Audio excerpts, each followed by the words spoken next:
From the view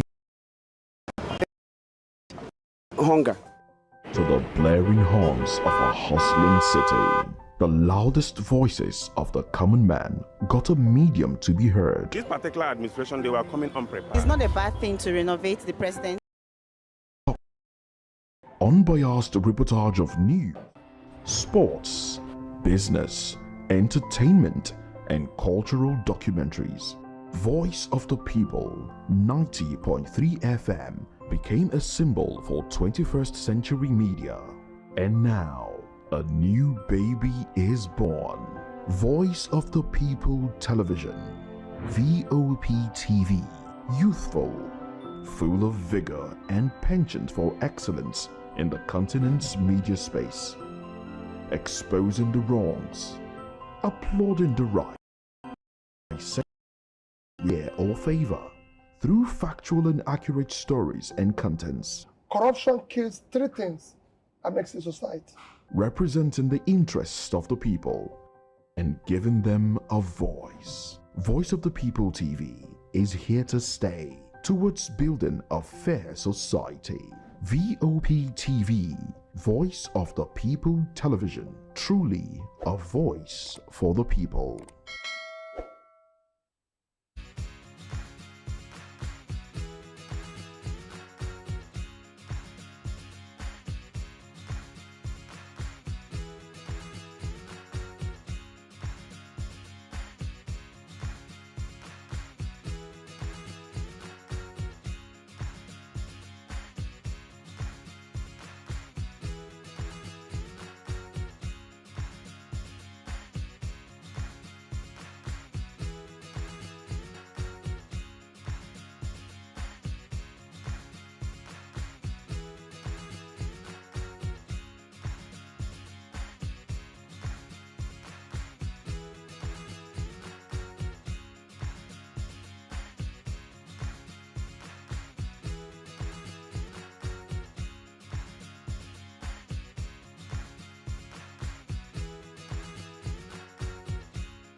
Hello there, good evening and welcome to Political Lens on Voice of the People Television, VOP.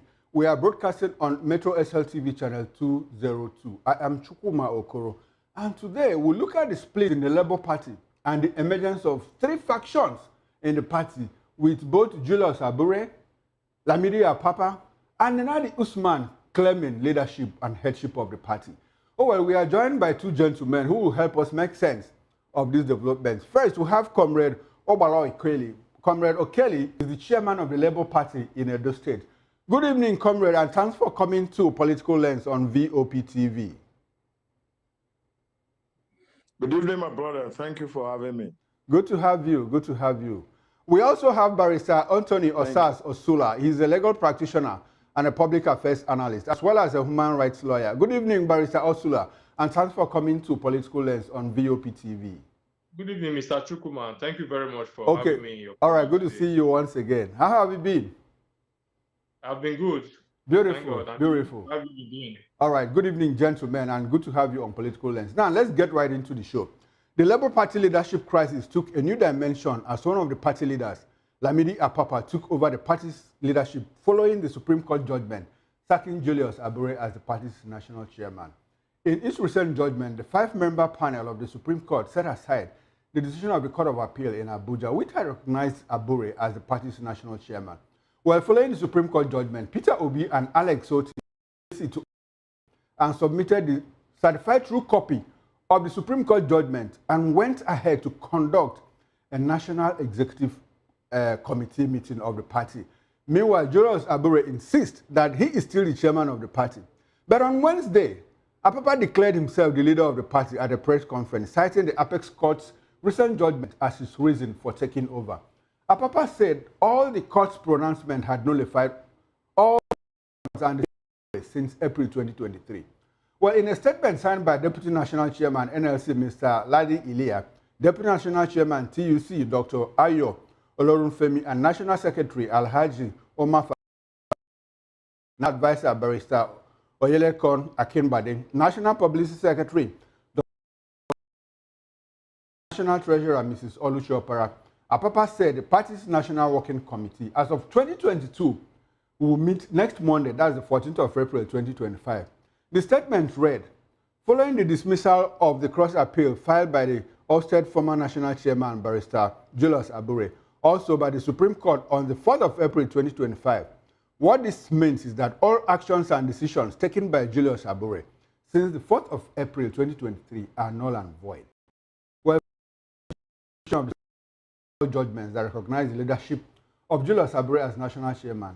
I, Alhaji Bashiru Lamidi Apapa, these are Apapa speaking now, the most senior deputy national chairman, and in consonance with our party constitution, Article 14, subsection 2, A and B, hereby take over the running of the affairs of our great party with effect from today, Wednesday, that's the day before, yesterday, the 9th of April 2025, in an acting capacity, and Alhaji Farouk Umar Ibrahim as National Secretary. He stated, my leadership hereby calls on all members of the Labour Party that the National Working Committee of our party as of 2022 will meet next week, Monday, 14th of April 2025, to announce our plans, which will include zoning the position of National Chairman to National Secretary to the South.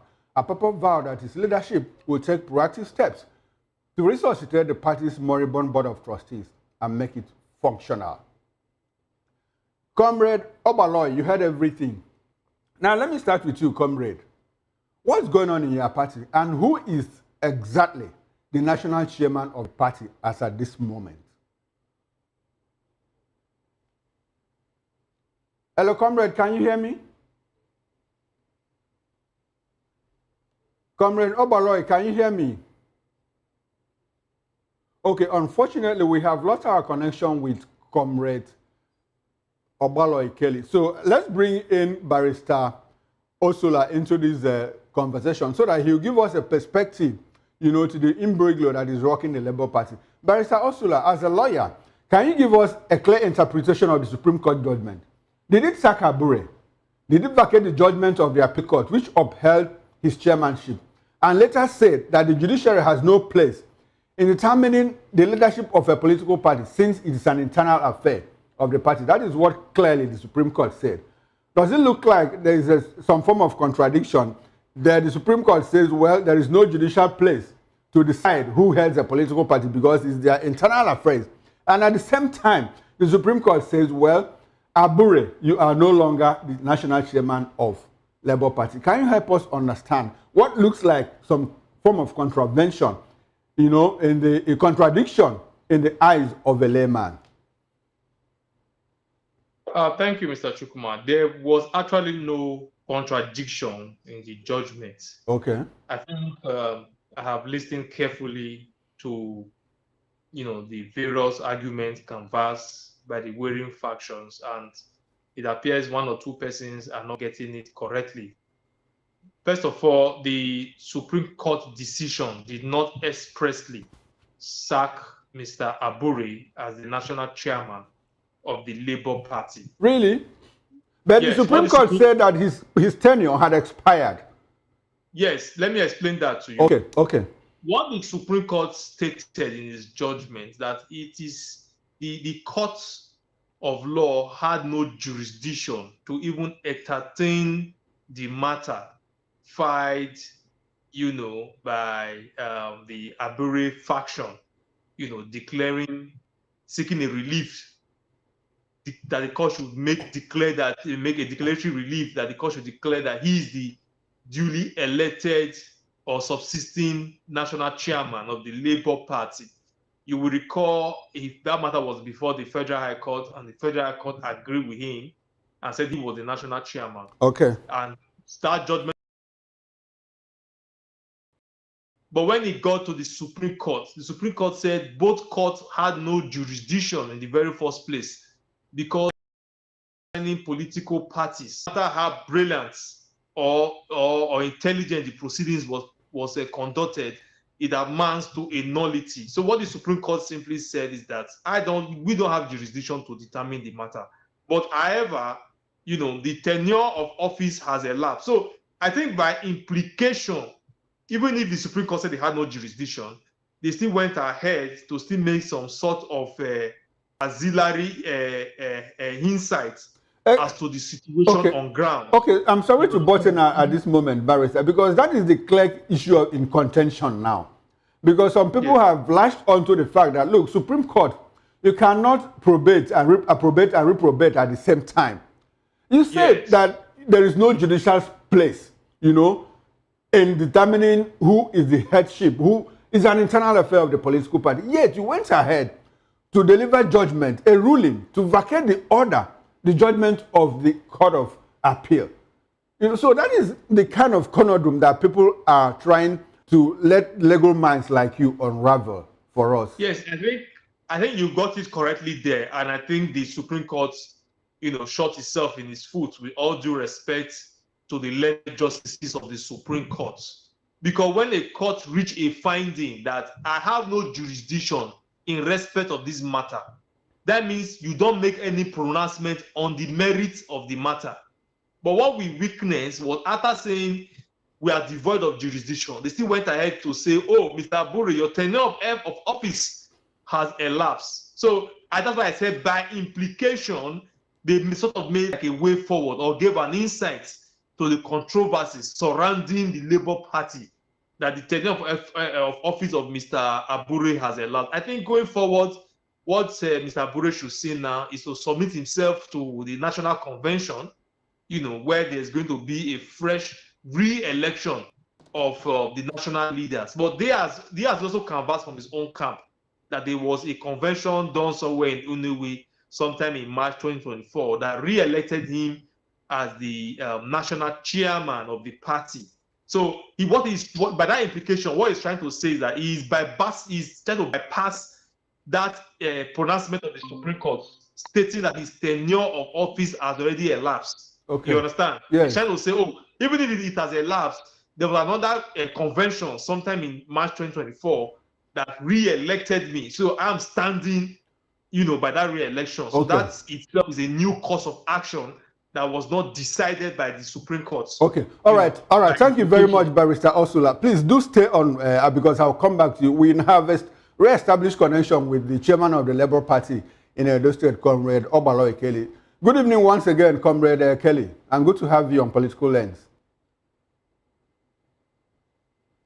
Okay, you need to unmute your mic so that we can get your audio feed. Hello, Comrade, are you there?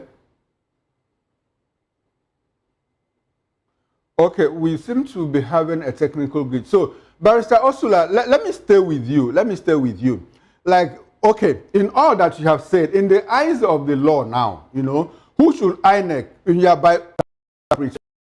the INEC chairman, or if you were the legal advisor in INEC, who will you recognize as the true leader?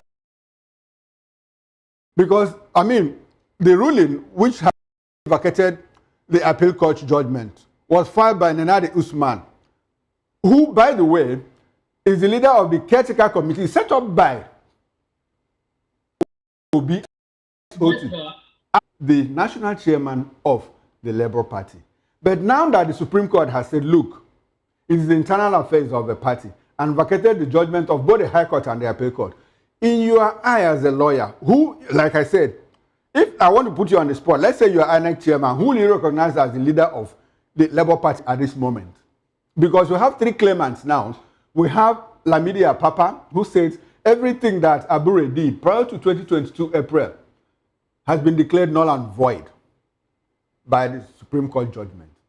Now, I am the person in charge because as the most senior, I'm the national vice chairman, the most senior national vice chairman. So I should take charge of the party. But recall too that Peter Obi and Alex Oti have submitted the CTC of the judgment, Supreme Court judgment, to INEC and even went ahead to hold a NEC meeting. So in your eyes, of course, in consonance with Nenadi Usman, who is the national leader of who is in charge of LP now? Or Right who will you recognize as chairman of INEC, if you were? Right now, for me, going by the decision of the Supreme Court and the pronouncement they made that the tenure of office of Mr. Abure has elapsed, I would say there is a vacuum in the national leadership of the Labour Party. And if I were to speak for INEC, I will only recognize any national leader after the caretaker committee led by Senator Usman, has conducted a convention and duly elected those whom they choose to be their national leaders. And while INEC should also, play their own part by way of supervision of the process, or more or less like monitoring. Then for the Lamido Papa fashion, I would say with all due respect, he's just, somebody who is running around a circus. He's not even part of the game. I do not even consider him to be a member or a winning faction in this instance. He's just somebody who is trying to take advantage of the crisis currently rocking the Labour Party at the national level. And the reason why I say so is that he relied on the decision of the Supreme Court.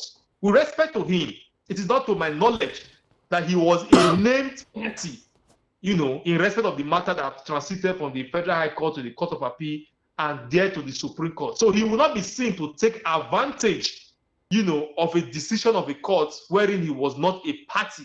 It is only those who were parties to that action, the Senator Usman-led faction and the Abure-led faction. Those are persons who can take cognizance of what the decision of the Supreme Court stated, study it, and take advantage of it. Mr. Apapa Lamido, I don't really know where he stands. I think he's just on his own. He'd be serious about the prosperity of Labour Party. He should as well, submit himself, during the national convention that will be organized by the caretaker committee led by Senator Usman, and see whether his popularity, he had that popularity to be elected as the next national chairman of the Labour Party. And that is not to mean or say that even Mr. Julius Abure himself cannot recontest, the national chairmanship position. It is still open to him. Okay. He has his own supporters. So I believe they should all come together and have one concrete national convention, where people can see democracy even working at the party level, and where the electorate can trust the Labour Party in the next forthcoming election.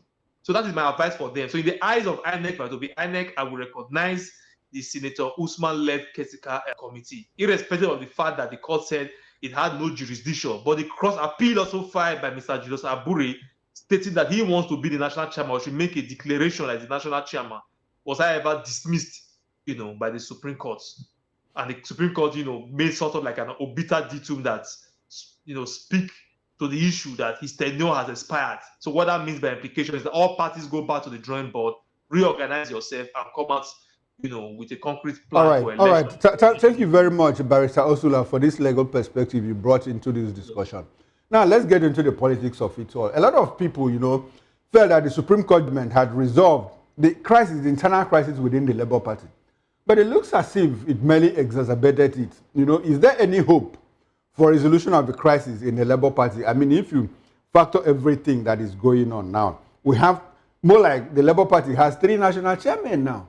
We are talking about the Usman-led committee. We are talking of Lamidi Apapa. We are talking of Julius Abure insists that he is still the chairman of the Labour Party. And if you factor in some time ago, former Vice President Atiku Abubakar alleged that the ruling party was destabilizing the opposition by giving their leaders 50 million naira each. I hope you recall. Does it appear that Atiku was right if one factors in what's happening in the Labour Party at this moment? Because it looks like some people have even argued that the Supreme Court judgment was influenced by from some quarters. It's an allegation because they clearly wanted to hand over, more like, how can I put it now? More like a dying animal, to the Labour Party for them to go and start struggling once again. And looks like that is exactly what is happening. So if you put 2 and 2 together, how soon do you think that the crisis in the Labour Party could be resolved? Well, for me, I feel this issue of politics is not a do or die affair.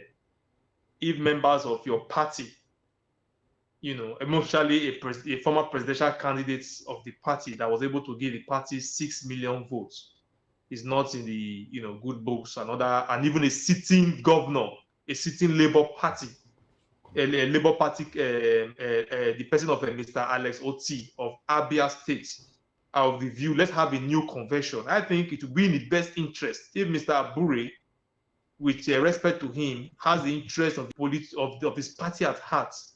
It should either step down for the sake of unity and peace, or he can also submit himself for a re-election bid. He should go to the polls and test his popularity. Now, talking about whether the judgment of the Supreme Court was influenced, with all due respect, I wouldn't say it was influenced. It has always been a trite law.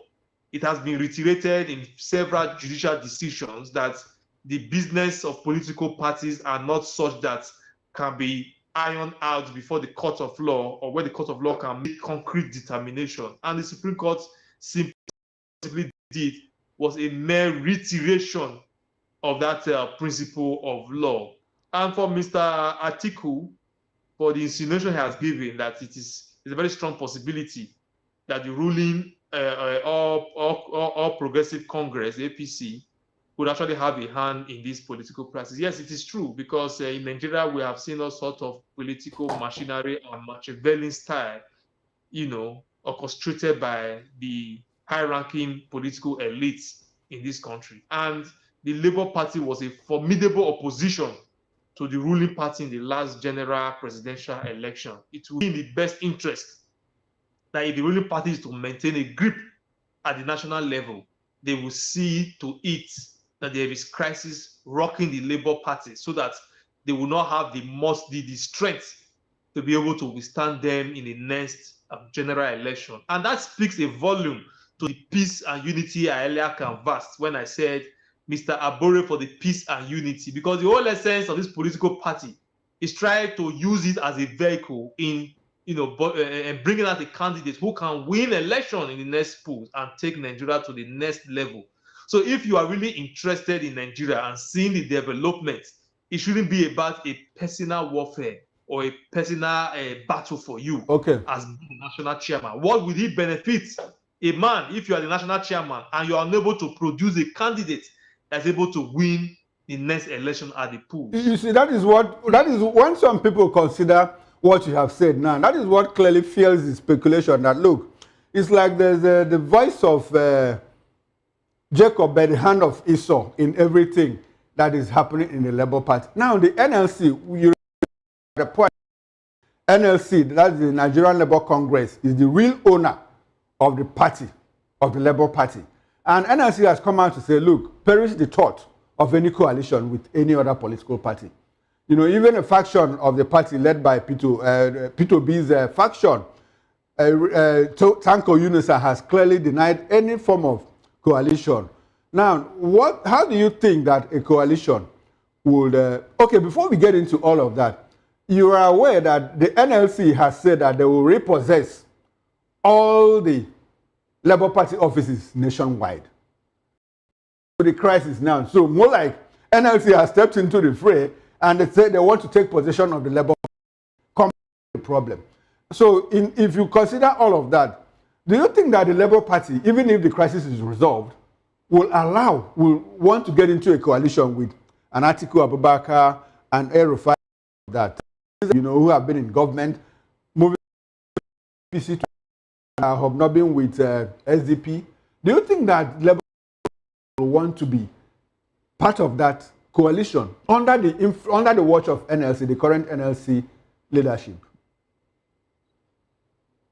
I don't think the NLC, with respect to them, have what it takes politically to maintain movements. The reason why we are seeing crisis rock the Labour Party is simply because of one man, Mr. Peter Obi, whom the Nigerian, you know, middle class and youth love so much, and he now has his own. So the Nigerian Labour Congress over time past has not done anything but join the political class, you know, in certain sorrows and hardship in the lives of Nigerians. We have witnessed in this country where, you know, at a very high level, the inflation was skyrocketing, and the Nigerian Labour Congress was unable to live to its core mandate to bring about, you know, certain social relief and security to the people. All form of planned protest, you know, never really saw the light of the day. So it will be in the best interest of to see the political space of Nigeria to resolve that crisis as soon as possible. All the varying factors should come together and sue for peace.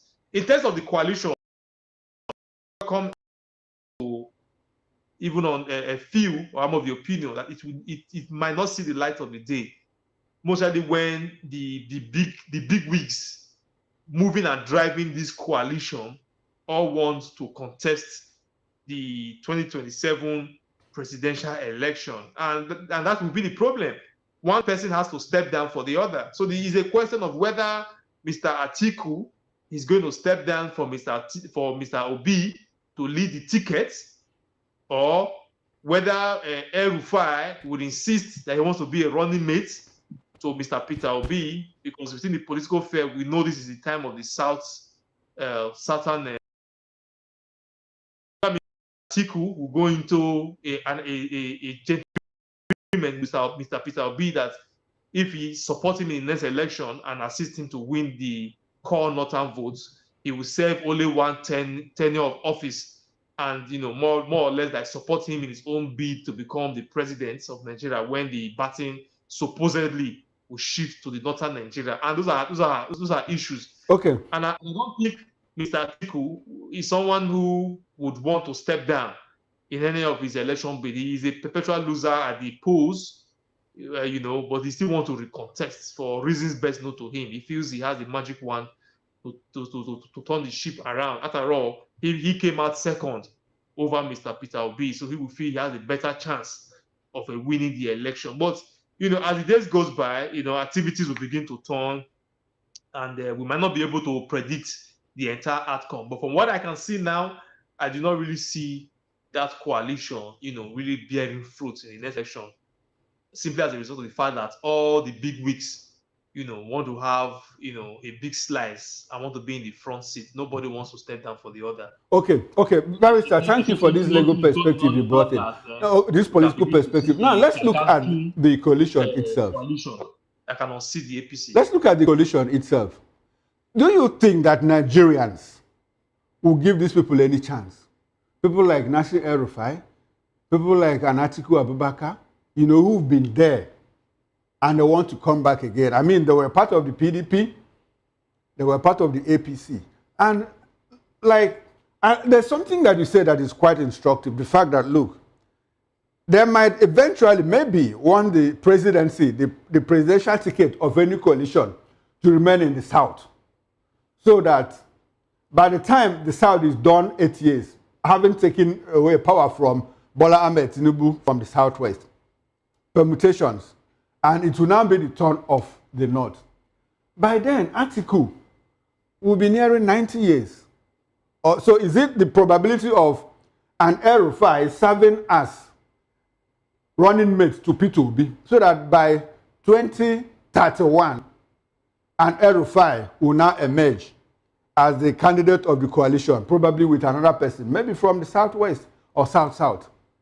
In all of this, do you think that they can... You recall that Jonathan had the same problem. Okay, finish the term of Yar'Adua, do one term, and step down. By the time it got to his turn to step down, I mean, we started hearing stories. Babangida Aliyu said, look, there was a written agreement. Jonathan never responded. He never replied.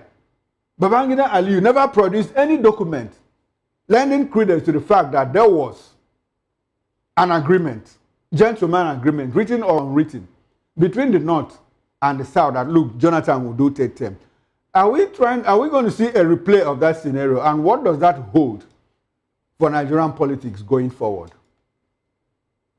I think if the coalition is even going to work, there's a strong possibility that we are going to see that replay itself.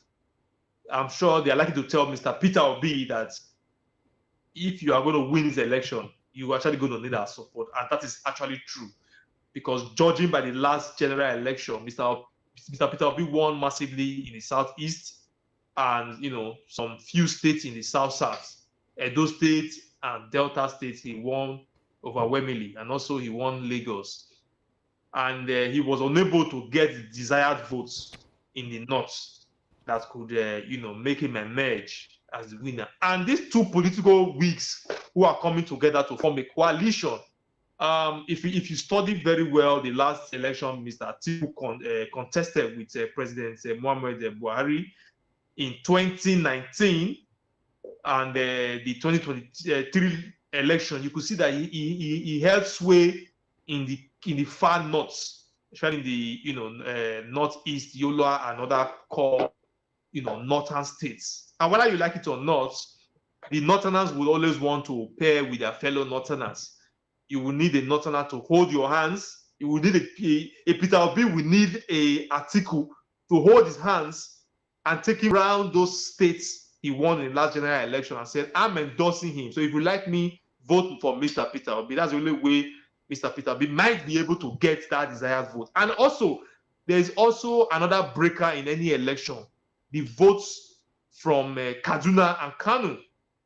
And that's where the likes of Nasiru El-Rufai comes in, because Kaduna is a state that always give block votes in any election. Lagos State, Rivers State, Kano, you know, and even Bayelsa and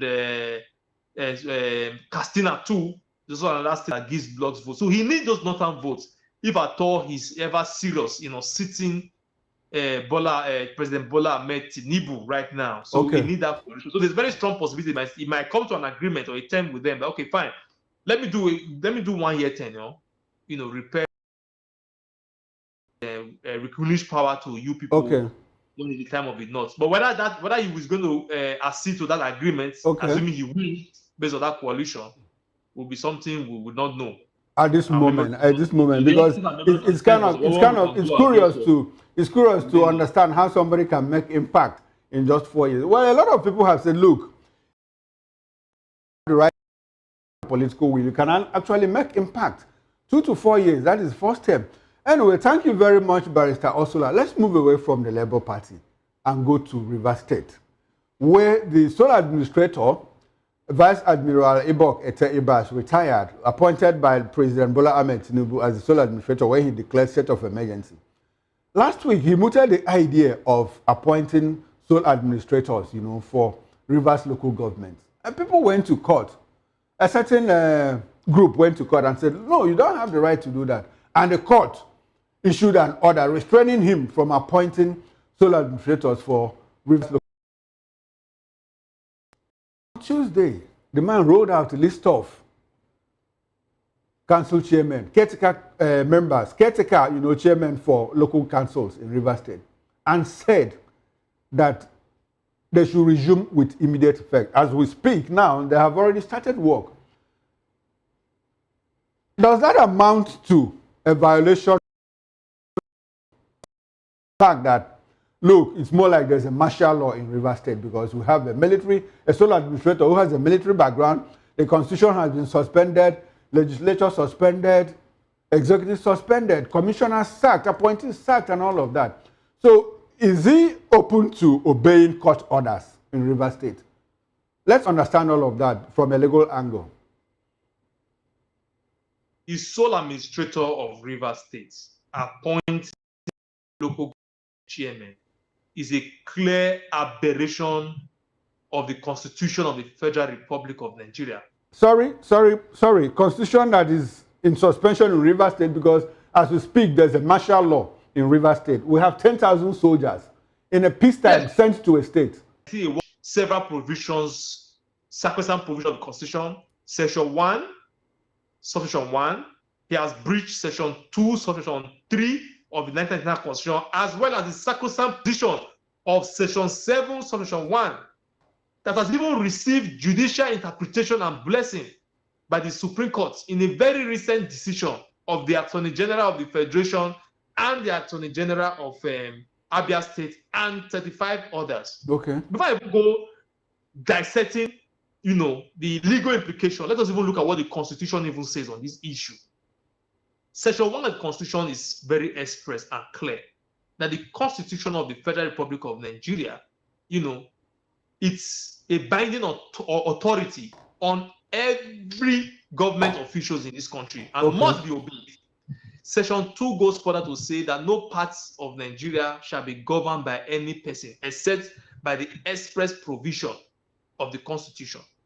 If you go further and study Section 2, Subsection 1, and Section 3, Subsection 1, it recognizes the three tiers of government, which is the federal government, the state government, and the local government. And if you go further to Section 7, Subsection 1, it clearly states that the Nigerian state shall recognize the local government. The local government is the third tier of government. And only those who are democratically elected, I say that word, democratically elected, in capital letters, emboldened and underlined, that can take charge of the local government. It is not in the reading or the intention of the Constitution that local government chairmen will be appointed or be nominated by a sole administrator.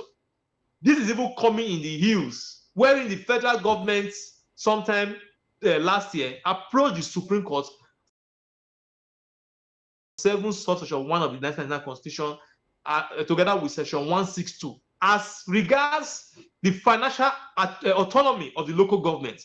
And the Supreme Court, in deciding that matter, made a very clear pronouncement and reiterated the provision of Section 7 that states that the local government is the third tier of government and should be treated so, and that it is not left for the whims and caprice of any state executive anywhere or the federal government to appoint a caretaker committee or whatsoever name that it will be called, like in the instant case now we have seen in Rivers State. So it's a clear aberration. And besides, I think the sole administrator shot himself in the foot. At first, he also went further to appoint the Rivers State Independent Electoral Commission, and it's very laughable because Independent Commission are saddled with the responsibility of conducting election into the local government council. You appointed those who are supposedly have this authority and duty to conduct election. Then in another instance, you are now appointing local government chairmen. I mean, it's itself a contradiction. I don't know whether the sole administrator knows exactly what he's doing, or perhaps he has been wrongly advised, or he has been dictated to by some political bigwigs, perhaps in Abuja, whom it appears is taking instructions from. Okay, So why Barrister, don't we appoint a clear aberration, and it's even contradictory, if at all, assuming without conceding, they even had the authority right now to even appoint direct members of the commission, assuming without conceding, even had the authority to do so, then it should have led them to, by themselves, announce a date for election into local government and council without going further to do the jobs of those whom he has even elected. Okay, Barrister Sula, you recall that before... The whole gimmick of this is simply to receive the federal allocation meant for local governments. And there it goes again, another aberration, because going by the Supreme Court decision in AG of Federation and the AG of Abia State, it clearly states that that money coming from the federation account to local government should only be released where there is a democratically elected local government chairman and vice chairman. It was very express in the decision of the Supreme Court. Only when it's democratically elected. And in this instance, there's no democracy, no election. It's by appointment. So it's very sad that we're in this level we find ourselves in our very fragile democracy. Okay, Barrister Sula, thank you very much. But let me stay with you on that. You recall that before the governor of Rivers State, Sim Fubara, was suspended, he had fixed a date for the conduct of local government elections. Now he was suspended, legislature suspended, and now we have a sole administrator who came in and said, look, I cannot do this thing alone. We have 23 local government areas in Rivers State. Let me appoint people conventionally, Don't you think he could have as well said, look, I can run my show alone, all alone, and I won't make recourse to anybody. If you're talking about the funding of local governments, recall too that even in the face of the Supreme Court judgment, Rivers Local Government Fund had been released to him. And he says, look, I need people to help me do all of this. Shouldn't Rivers people be grateful to him in the interim that when his tenure expires, perhaps Fubara comes back, the local government election and all of that can go on. I want us to situate it within the presence of morality, convention, doctrine of necessity. That's where I want us. What's your reaction to that perspective? Even if he's the sole administrator, he must act within the confines of the Constitution of the Federal Republic of Nigeria. You will recall that when he was appointed, he went to Abuja and he swore to an oath to defend the Constitution of this country. So it's not a question of whether he's being magnanimous.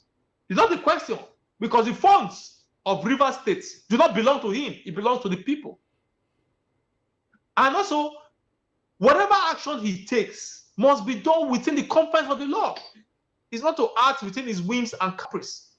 Right now, he sits in the position of an elected executive governor, for instance.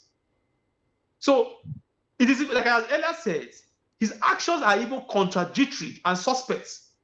In one breath, you appointed persons to man the position of the Rivers State Independent Electoral Commission. In another breath,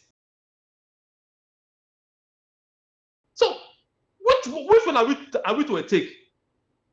Are you trying to say that those persons you are anointed to be these local government chairmen after the Rivers Electoral Commission announce a date for election and persons come out to show interest and there's an election, for instance, these persons will leave? Is or what? I think what that might envelope that state if time is not if care is not taken, because his tenure of office is only meant to last for an initial period of 6 months, assuming that it is vacated, the suspension, quote unquote, is vacated. Okay. What will be the fate of those persons he has appointed? Of Will course, those persons okay. go to court and canvass that they are entitled to tenure of office of 3 years, or that they cannot be a re-election? How will they be entitled since they were said? What I expected him to do, with all due respect, was to allow a date to have been fixed for the election and conduct an election into the local government council in Rivers, the 24 local government council in Rivers State. You understand? And allow democracy to serve the people of Rivers State. And in another hand, you are not even obeying the section 7 of the Constitution, which has over time again and again has received judicial blessing from the Supreme Court. All right, but Sosola, we are running out of time. Before we leave, on his own. Okay. Before we leave, you talked about he took an oath of office to defend the Constitution of the Federal Republic of Nigeria.